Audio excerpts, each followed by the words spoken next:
Dans ton livre, tu écris que le transhumanisme n'est plus un choix, mais une nécessité. Tu commences presque par ça. Pourquoi? Parce qu'on a créé une société extrêmement compliquée grâce aux technologies NBIC, qu'on a laissé, partir une cavalcade technologique qui devrait nous mener relativement rapidement à l'AGI ou à quelque chose d'assez proche de l'AGI avant la fin de la décennie. Or, nous n'avons pas augmenté les capacités cognitives des humains. Nous avons dès à présent déjà une partie importante de la population qui ne suit pas le TGV technologique et avec le développement, de l'AGI ou de la quasi-AGI, cela va s'aggraver. On va donc en réalité se retrouver dans la situation qui avait été prévue par Harari, des dieux et des inutiles. Je dis ça non pas pour m'en féliciter, mais pour constater que cet écart cognitif va être socialement, insupportable. Ma grande crainte, c'est une gilet jaunisation mondiale. L'éducation ne progresse pas du tout, tu le sais bien, et elle ne peut en aucun cas suivre la croissance absolument folle de l'intelligence artificielle. Alors, bien sûr, c'est un chiffre arbitraire, mais il n'y a pas très longtemps, Elon Musk expliquait que la puissance de l'intelligence artificielle était destinée à être multipliée par 10 tous les 6 mois, même si ce chiffre est exagéré, et est une outrance, supplémentaire de Musk. Ce qu'on voit, c'est qu'il y a une désynchronisation complète entre la croissance de l'intelligence artificielle et le développement de l'intelligence humaine. Donc oui, nous n'allons pas avoir le choix. Aucune technologie éducative ne peut permettre aux êtres humains de suivre et d'être compétitifs vis-à-vis de l'intelligence artificielle et de comprendre l'ultra-complexité du monde. Et puis, il y a un facteur nouveau qu'on n'avait pas vu, que moi, personnellement, je n'avais pas vu, c'est le développement d'une robotique humanoïde dotée de LLM, donc d'intelligence artificielle, ayant vocation à devenir de l'AGI d'ici la fin de la décennie, et qui pose un problème cette fois-ci non pas pour les travailleurs intellectuels, mais pour les travailleurs manuels. Il y a quelques jours, avec mon ami Olivier Babot, que tu connais bien, on a écrit dans le Figaro un papier qui résume tout à fait ce qu'on pense et qui n'est pas de la provocation gratuite. Le robot travailleur manuel aura demain l'intelligence d'un polytechnicien. Nous avons jusqu'à présent une économie où le travail manuel et le travail intellectuel sont très séparés, sont segmentés. Le laveur de carreaux, le jardinier, le cuisinier n'est pas docteur en chimie, n'est pas docteur en astrophysique, n'est pas docteur en cancérologie. Demain, bien évidemment, les robots humanoïdes qui sont en train d'être développés auront les capacités cognitives que va leur donner l'intelligence artificielle sur lequel ils seront branchés en permanence.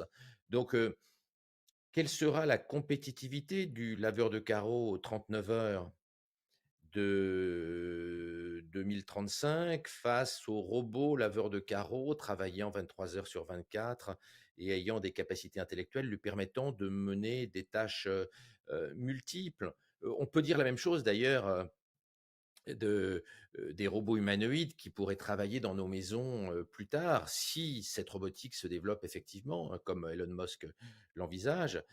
Euh, Ces robots humanoïdes branchés sur les IA les plus puissantes seront meilleurs en médecine que nos médecins et meilleurs en droit que nos avocats. Oui, donc cette accélération de l'IA fait qu'il va falloir qu'on suive et d'une certaine manière, ça devient une nécessité de nous augmenter. C'est un peu la thèse, que tu, évoques dans le livre, mais tu évoques aussi plusieurs étapes. Tu sais bien qu'on peut imaginer d'autres hypothèses. Tu as l'hypothèse sociale, qui est la mienne, c'est-à-dire on maintient une inégalité cognitive entre les classes sociales, entre les individus, grâce au neuro-enhancement. Donc on permet à tout le monde d'être compétitif par rapport à l'intelligence artificielle, au moins pour les prochaines décennies, et de comprendre la complexité du monde, pour éviter des phénomènes complotistes extrêmement violents liés au fait que le monde est trop complexe pour une partie de la population. Ça, c'est la première vision, la vision sociale. Tu as une deuxième vision D'augmentation qui est cognitive. d'augmentation cognitive pour qu'il n'y ait pas des dieux et des inutiles en reprenant l'expression d'Harari. Après, tu as la deuxième vision qui est la vision du revenu universel, hein, qui est la vision de Sam Altman. Sam Altman dit: «Il va falloir mettre la quasi-totalité de la population au revenu universel parce que presque personne ne va être compétitif face à l'AGI». Il l'a dit plusieurs fois, ces 6 derniers mois. Et puis enfin, tu tu as une troisième grande possibilité qui est l'interdiction de l'IA, les moratoires sur l'IA. On a vu que les 3 dernières tentatives de moratoire et le putsch contre Sam Altman se sont terminées en pantalonnade. Donc il paraît difficile pour des raisons pratiques et pour des raisons géopolitiques face à la Chine qu'on puisse bloquer l'IA. Donc en pratique, il reste 2 solutions: le revenu universel à la sortie du collège jusqu'à l'entrée chez Orpea, et la deuxième possibilité, c'est le neuroenhancement qui est beaucoup promu par Elon Musk, qui est persuadé qu'au-delà des versions actuelles de Neuralink qui servent à réparer des malades, on pourra aller vers l'augmentation avec les versions ultérieures de ces implants intracérébraux. Et encore, ce ne sont que des étapes, parce que dans ton livre, tu dis que l'étape ultime, la toute dernière étape, finalement, c'est la désincarnation. C'est-à-dire qu'on arriverait à un stade où des intelligences qui seraient désincarnées pourront communiquer à la vitesse de la lumière. C'est la vision de Teilhard de Chardin, de la noosphère. Et si on pousse l'hypothèse de la noosphère, c'est-à-dire de l'arrivée de cet environnement où les cerveaux sont désincarnés, finalement, c'est la fin du vivant. C'est la fin du vivant au sens où il n'y a plus de corps, oui, au sens où il n'y a plus d'esprit, au sens où il n'y a plus de matière. Comment un médecin comme toi peut simplement s'arrêter au constat, parce que tu es du côté de la vie, comment un médecin comme toi ne peut pas être un résistant face à ce toboggan technologique qui nous amène vers cette noosphère qui est non pas la mort de la mort, mais la Oui, mort oui, bien assurée sûr. en réalité. On peut, on peut vouloir détruire les call centers, faire des moratoires, ça va être très difficile. D'abord parce que l'IA est nécessaire pour développer l'énergie de fusion, va être nécessaire pour le stockage du CO2, va être nécessaire pour guérir les 45 de cancers que nous ne guérissons toujours pas et qui meurent bien souvent dans des souffrances atroces. Et même si je suis favorable à l'euthanasie pour les gens qui le demandent, je préférerais que nous guérissions les gens atteints de maladies incurables plutôt que de les aider à passer de l'autre côté. Oui, mais il y a un continuum entre cette IA qui permet de faire tout ce que tu dis et la noosphère quand même. On va accepter les GI pour des raisons énergétiques, pour des raisons médicales, pour des raisons géopolitiques et militaires. Et une fois qu'on a les GI, on sait bien intuitivement qu'une fois qu'il y a de l'AGI, on n'est pas très loin de la super IA. C'est la crainte, bien sûr, d'OpenAI, hein, qui, sur le blog, euh, qui sur son blog, sous la plume des principaux collaborateurs de Sam Altman, a beaucoup parlé du problème du super alignement, c'est-à-dire de l'alignement de la super intelligence artificielle par des hommes pas très intelligents. Donc, je pense qu'on est effectivement sur un toboggan technologique qui va être très difficile de l'arrêter, que les moratoires ne pourront pas vraiment fonctionner parce que la loi de Moore continuant, on va pouvoir fabriquer de l'IA sur des ordinateurs pas très gros, donc ça est plus difficile à contrôler que les armes atomiques dans le cadre de la non-prolifération. Euh, et à terme, on a effectivement, tu le sais bien, là, le grand débat qui a opposé Larry Page et Elon Musk et qui les a conduits à se fâcher, l'opposition entre la vision transhumaniste et la vision posthumaniste. Mais dans mon dernier bouquin qui vient de sortir, ChatGPT va nous rendre immortels, je traduis bien cette tension à l'intérieur de la Silicon Valley et plus généralement de la tech, qui n'est plus une tension entre Brigitte Bardot, les bioconservateurs et puis les transhumanistes, mais une opposition entre les transhumanistes et les posthumanistes, entre ceux qui veulent augmenter l'homme pour qu'il soit compétitif avec l'IA, c'est le cas de Musk, et puis les gens comme Larry Page, même Kurzweil, qui sont persuadés que la bataille est totalement perdue. Et dans cette biographie d'Elon Musk que tu as beaucoup aimé comme moi, par Isaacson, on raconte très bien ces discussions qui ont conduit Elon Musk et Larry Page à se fâcher. Elon Musk défendant l'homme, l'homme augmenté pour résister à la machine, expliquant à Larry Page que lui, il est du côté de l'homme, je veux défendre l'homme, mec, merde, explique-t-il textuellement, enfin, déclare-t-il à Larry Page lors des dernières discussions avant qu'il se fâche à mort, et Larry Page lui expliquant que les carottes étaient cuites et que de toute façon, nous ne pouvons pas lutter et qu'il faut accepter notre remplacement par une espèce plus intelligente que la nôtre, qui est l'IA. Ce qui rejoint d'ailleurs les visions un peu cauchemardesques d'Hinton, hein, qui est le vrai père des réseaux de neurones, heu, Yann Lequin et puis Bengio, ayant suivi un petit peu plus tard, parce qu'ils sont un peu plus jeunes que Hinton. C'est ce qu'a déclaré Hinton ces derniers mois: «Nous ne sommes plus l'espèce la plus intelligente sur terre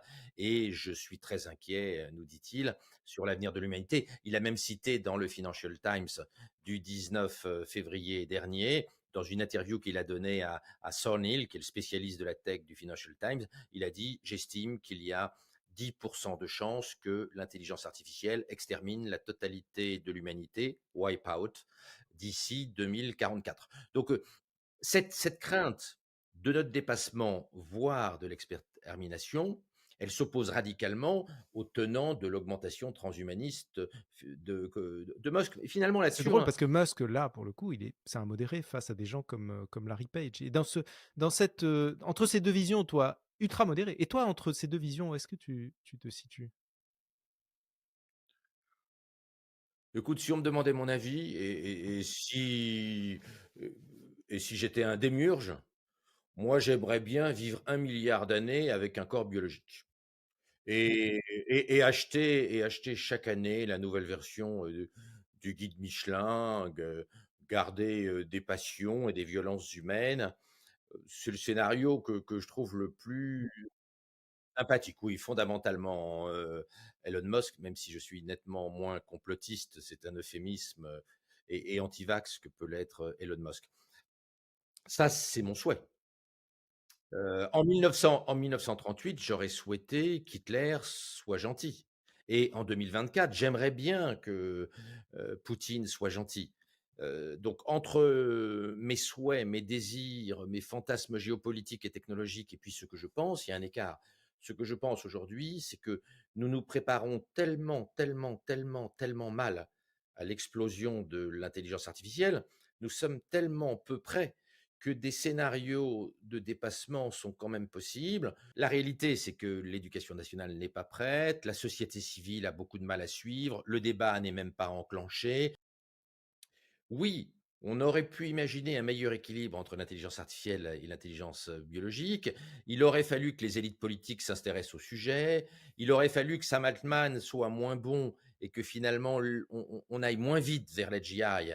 Et ce mouvement accéléré vers l'AGI, c'est quand même Altman qui l'a engagé parce qu'il a mis au point les LLM auxquels personne ne croyait, et notamment pas Google qui en est l'inventeur. Il aurait fallu que l'éducation galope un peu plus vite. Il aurait fallu plein de conditions qui ne sont pas réunies aujourd'hui. Donc, on va très probablement avoir une explosion de l'IA sans augmentation aucune de l'intelligence biologique. Cette désynchronisation va poser des tas de problèmes et elle peut nous conduire à un scénario post-humaniste. Ce d'autant que la population sur Terre va commencer à collapser, à s'effondrer. Tu connais les chiffres. En Corée du Sud, on est passé à 0,7 enfants par femme, ce qui veut dire qu'à chaque génération, la population coréenne est divisée par 3. Les dernières prévisions, après un pic important lié au fait que la transition démographique n'est pas faite en Inde encore et en Afrique subsaharienne, les dernières prévisions, c'est que on va rapidement tomber à 2 milliards d'habitants au début du 22e siècle. Donc on a incité tous les jeunes à plus faire d'enfants, on les incite pour des raisons écologiques à ne pas se reproduire. Donc en réalité, la quantité de cerveau humain va collapser alors même que l'intelligence artificielle explose. Et tu connais le chiffre d'Altman, il a dit qu'en 2038, l'intelligence humaine représentera 1 millième de l'intelligence totale sur Terre, 0,1%, pendant que l'IA représentera 99,9%. Donc, on voit une tendance vers leur marginalisation liée au fait que les cerveaux biologiques vont s'effondrer. Qualitativement, on n'augmente pas parce que l'école ne sait pas augmenter les capacités cognitives sous sa forme actuelle. Et puis d'autre part, l'IA galope et on se rend compte que fabriquer de l'intelligence nécessite un peu de pognon, quelques petits génies, du cloud, beaucoup de GPU, mais enfin globalement produire de l'intelligence, c'est vachement fastoche. Et la vitesse à laquelle les différents modèles ont convergé montre finalement que on peut assez facilement produire de l'intelligence artificielle. Il y a peut-être un plafond de verre au-dessus de GPT-5, mais globalement, c'est vachement plus fastoche de produire de l'IA que de l'intelligence biologique. Et puis, l'IA a un avantage absolument immense, à part le fait qu'elle est immortelle et qu'elle circule à la vitesse de la lumière, ou quasiment la vitesse de la lumière, c'est que la mise à jour des IA de 3, 4, 5 ou 6 AGI, c'est vachement fastoche. D'augmenter, de mettre à jour et de former, des milliards de cerveaux humains en continu, c'est impossible. Aucune technologie ne pourra jamais rendre up to date des milliards et des milliards de cerveaux biologiques. Donc, il y a un avantage à l'intelligence artificielle qui est un avantage énorme, c'est que c'est un système relativement centralisé, avec soit un monopole, soit un oligopole d'AGI, puis plus tard de super intelligence artificielle, alors que la mise à jour des cerveaux humains est une tâche qui est absolument décourageante. C'est-à-dire, nous ne pourrons jamais augmenter chaque nuit les 10 milliards de cerveaux biologiques de 2090.